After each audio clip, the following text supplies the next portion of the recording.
ce que j'appelle le coup d'État permanent contre la révolution burkinabé.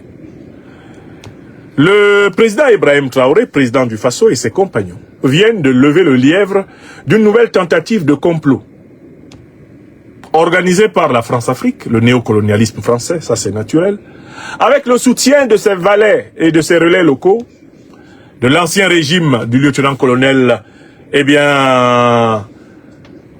Paul-Henri Sandaogo Damiba, Roch-Marc Christian Kaboré et consorts, et par ailleurs avec le soutien de la CEDEAO néocolonisée et de l'ennemi juré de la révolution burkinabé, un fils reniard du Burkina Faso, le satrape reptilien venu de Sendou, pour troubler la paix des Ivoiriens.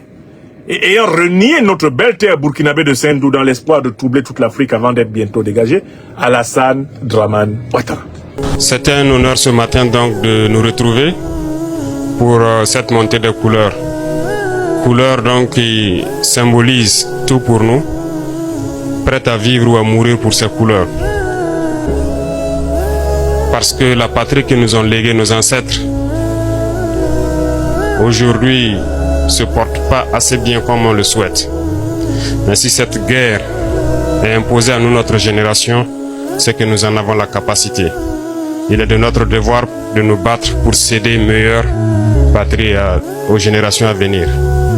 Ces couleurs symbolisent aussi beaucoup de valeurs.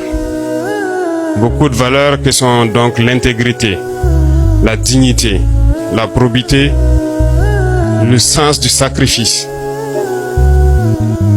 Cela fait plus d'un an que nous avons commencé un travail de direction de cette nation ensemble. Nous abordons un nouveau virage. Attaque sur le palais présidentiel de Ouagadougou, une attaque aux frontières et contre une base militaire. Voilà ce que la junte affirme avoir déjoué au Burkina Faso.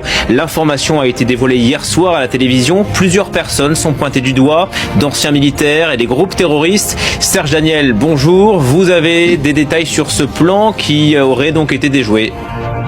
Oui, c'est le ministre du Burkinabé de la sécurité qui parle. Il parle de complicité de marabouts, des hommes politiques qui seraient impliqués, notamment deux anciens ministres de la République, mais des exilés également sont cités, mais également des terroristes.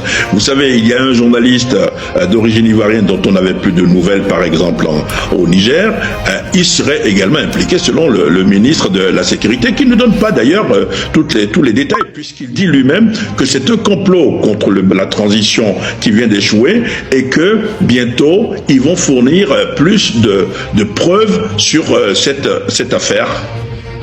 La junte burkinabé Serge accuse également la Côte d'Ivoire d'agir en sous-main pour déstabiliser le Burkina et donc les généraux. Vous êtes à Abidjan, je crois, en tout cas à Dakar. Mais que répond Abidjan? Parce que vous avez interrogé les autorités ivoiriennes. Oui, effectivement, le ministre de la Sécurité accuse des pays d'avoir abrité les putschistes, ceux qui voulaient faire le coup d'État. Il y a par exemple le Ghana qui est cité, mais également la Côte d'Ivoire qui est citée. Alors, de sources diplomatiques ivoiriennes, on nous dit, mais c'est un peu une manière pour le Ouagadougou de noyer le poisson. Pourquoi? Parce que il y a plus de 2 semaines, le ministère ivoirien des Affaires étrangères aurait convoqué le chargé d'affaires par intérim du Burkina Faso à Abidjan et lui aurait fourni des preuves d'une tentative de déstabilisation, cette fois-ci, de la Côte d'Ivoire qui viendrait du Burkina Faso et qu'actuellement d'ailleurs, selon nos sources, les sources diplomatiques à Abidjan et les sources sécuritaires, des personnes qui seraient impliquées dans une tentative de déstabilisation de la Côte d'Ivoire seraient arrêtées sur le sol ivoirien. Donc pour Abidjan, en fait, Ouaga cherche à noyer le poisson. Merci pour ces informations, Serge Daniel, en direct de Dakar. La tentative présumée de coup d'État en avril 2025 au Burkina Faso illustre les défis persistants auxquels le pays est confronté. L'instabilité politique, insécurité croissante et mécontentement populaire. Bien que la junte affirme avoir déjoué le complot, ces allégations doivent être examinées avec spécisme compte tenu du contexte répressif. La situation reste évolutive et de nouveaux développements pourraient éclaircir les circonstances entourant cet événement. Pour le Burkina Faso demeure à un carrefour critique où la stabilité semble encore hors de portée. On va suivre la vidéo du docteur Franklin Nyamsi, ses analyses sur cette énième tentative de coup d'État perpétrée sur Ibrahim Traoré. Docteur Franklin Nyamsi. Ce énième coup d'État qui a été tenté, massivement financé à partir notamment de la Côte d'Ivoire, de Ouattara Draman, contre le Burkina Faso, pose la question suivante.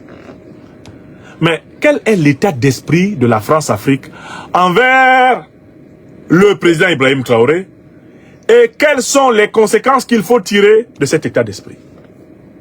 Je voudrais attirer l'attention des plus hautes autorités du Burkina Faso, à commencer par notre frère, le président du Faso, son Excellence le capitaine Ibrahim Traoré, alias Sankara II, sur une évidence que je crois partager avec lui.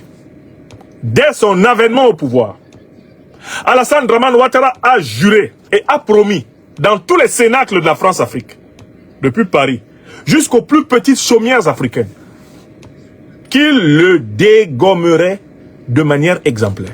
Je recommence. Il faut que le président Ibrahim Traoré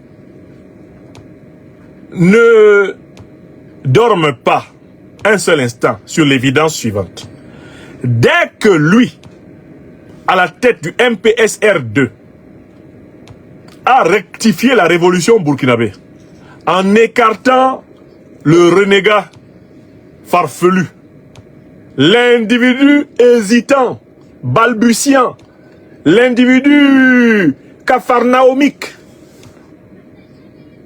de Paul-Henri Sandaogo Damiba, Alassane Dramane Ouattara, assis en Côte d'Ivoire, a juré ses grands dieux que Wallahi Bilahi Talahi, lui il ne dormira pas tant qu'il n'a pas fait la peau à ce petit capitaine de Ouagadougou qui s'est permis de déjouer tous ses plans. C'est la deuxième fois. Je viens une troisième fois. La détermination d'Alassane Dramane Ouattara à éliminer, pour le compte du néocolonialisme français et pour son compte personnel, Ibrahim Traoré n'est pas une fiction. Il s'agit même pas en quelque sorte d'un débat. Il n'y a pas de débat dessus.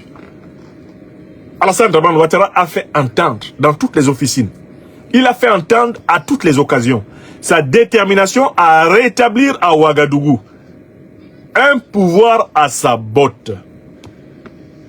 Bon, mais puisque les êtres humains sont ainsi faits, qu'ils ont la mémoire courte, je suis obligé de rappeler pourquoi Ouattara fait cela. Alassane Dramane Ouattara fait cela parce que la condition de la prospérité de sa carrière politique en Côte d'Ivoire, c'est le soutien du Burkina Faso. Je vous donne les raisons pour lesquelles Ouattara ne veut pas d'Ibrahim Traoré au pouvoir à Ouagadougou. Et s'il vous plaît, vous qui êtes les proches compagnons du président du Faso, Ibrahim Traoré, notez ça sur un calepin, allez lui donner. Alassane Dramane Ouattara doit son arrivée au pouvoir en Côte d'Ivoire au fait qu'il y avait un pouvoir favorable au Burkina. Et il sait que s'il n'y a pas un pouvoir qui lui soit favorable à Ouagadougou, ça veut dire qu'il va tomber à Abidjan. C'est la théorie des vases communicants. Pour que Ouattara soit président en Côte d'Ivoire, il a fallu qu'il y ait à la tête du Burkina un certain président Blaise Compaoré. Que celui-ci, touché par le sort et la confusion qui régnait entre l'Ivoirien du Nord, le Burkinabé et le Guinéen, par la faute d'ailleurs de Ouattara. Parce que ce que les gens ne savent pas, c'est que le président Blaise Compaoré a commencé par être un grand soutien de l'opposition ivoirienne de gauche, du Front populaire ivoirien. Ah, nous sommes le dimanche 20 avril 2025. Je mets au défi quelques cadres historiques de l'ancien Front populaire ivoirien, du président Laurent Gbagbo, de me mettre en cause, de me mettre en doute. L'un des plus grands financiers du FPI, du président Laurent Gbagbo, de la fin des années 80 au début des années 90, s'appelle Blaise Compaoré, ancien président du Burkina Faso. Notamment, le président Blaise Compaoré a financé les services de communication du FPI première génération. au nom de la solidarité de gauche, au nom de la solidarité panafricaine. Ce sont des faits établis. Mais Alassane Ouattara, quand il arrive à la primature en Côte d'Ivoire, grâce à l'entre-gens, certains disent à l'entre-jambe de Dominique Nouvien Folorou, qui deviendra plus tard Dominique Ouattara, après avoir été une courtisane du président Houphouët-Boigny, Alassane Dramane Ouattara va introduire dans le jeu politique ivoirien une nouvelle donne qui va faire basculer le soutien de Blaise Compaoré vers lui et non plus vers le président Laurent Gbagbo. Quelle est la nouvelle donne qu'il introduit? Ouattara va créer la carte de séjour. Grâce à la carte de séjour, on va se mettre à confondre les Ivoiriens du Nord avec les Burkinabés, les Guinéens, les Maliens, les Sénégalais, on va se mettre à les confondre lors des contrôles de police.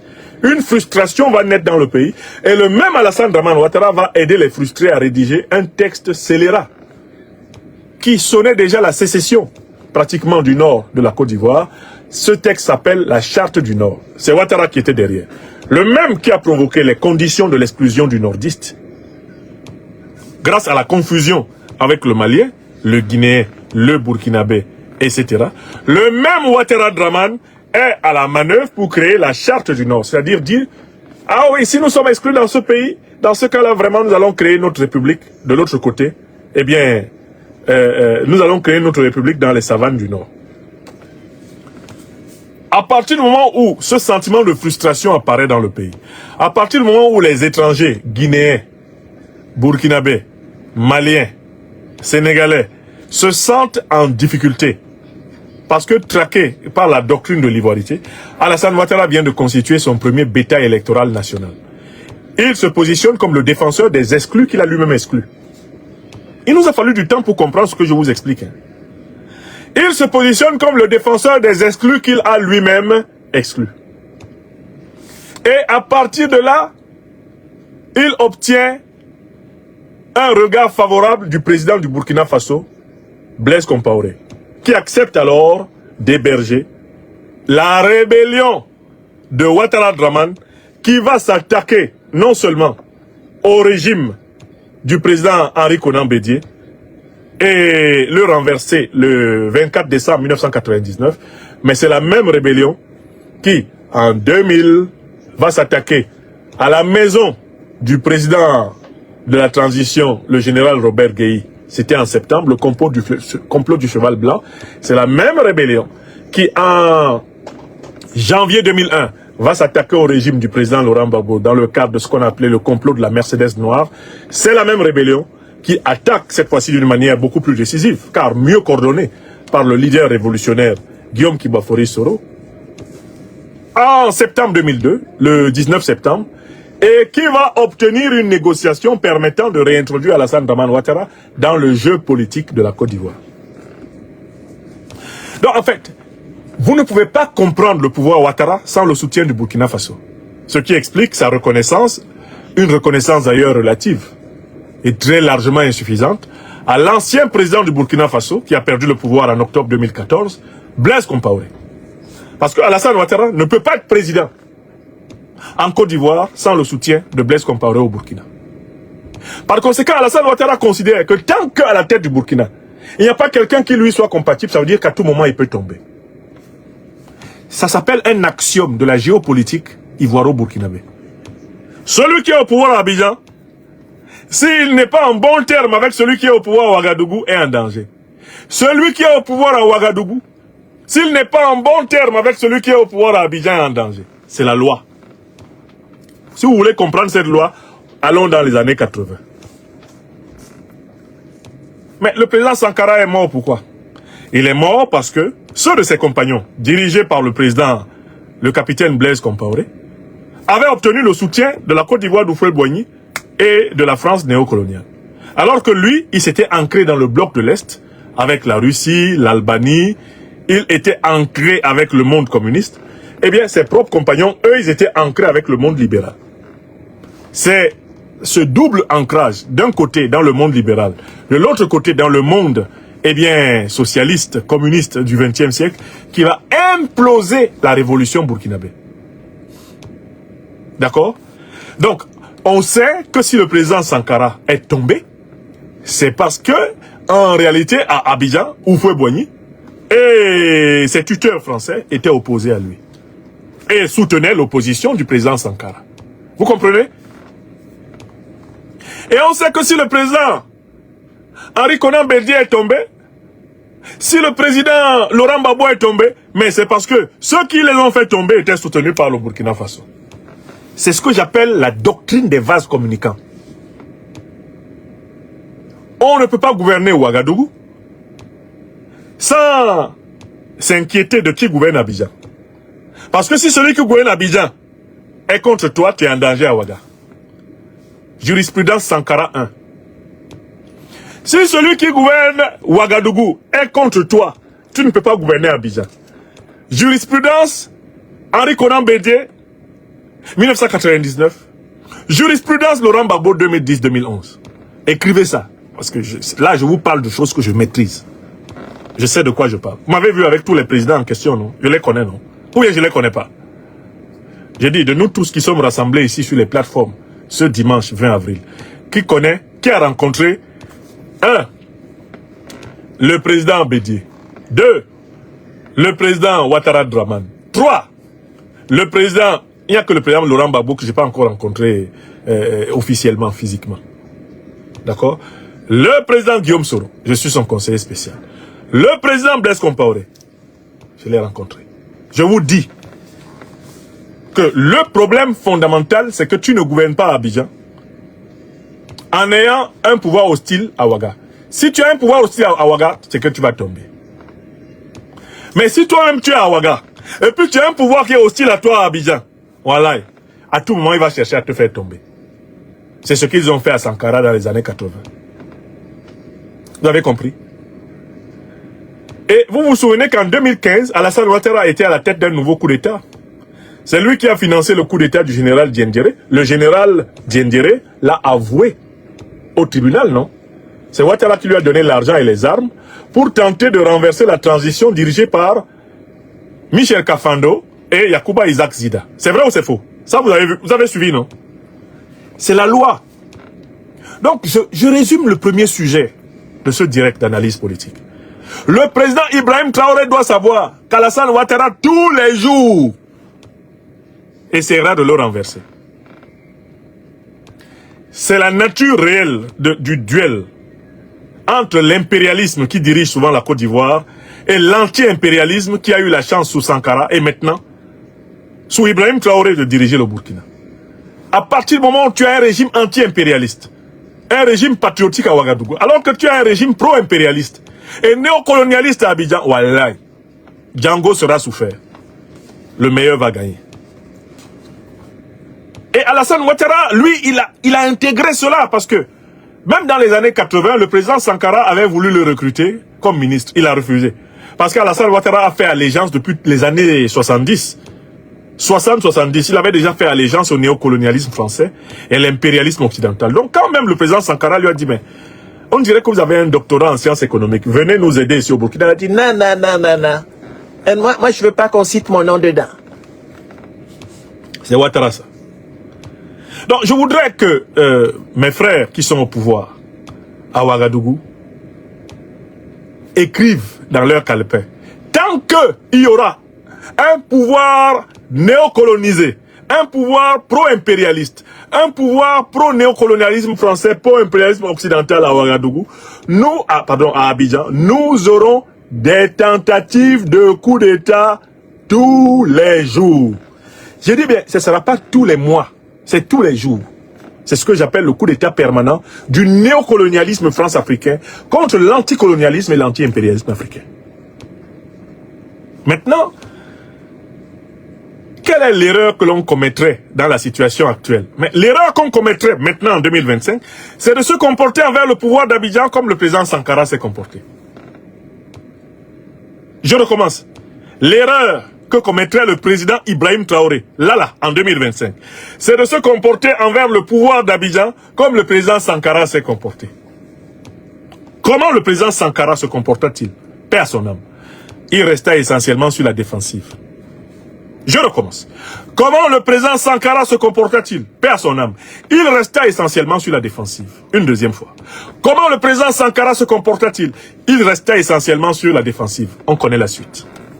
Le Burkina Faso connaît une instabilité politique chronique marquée par plusieurs coups d'État ces dernières années.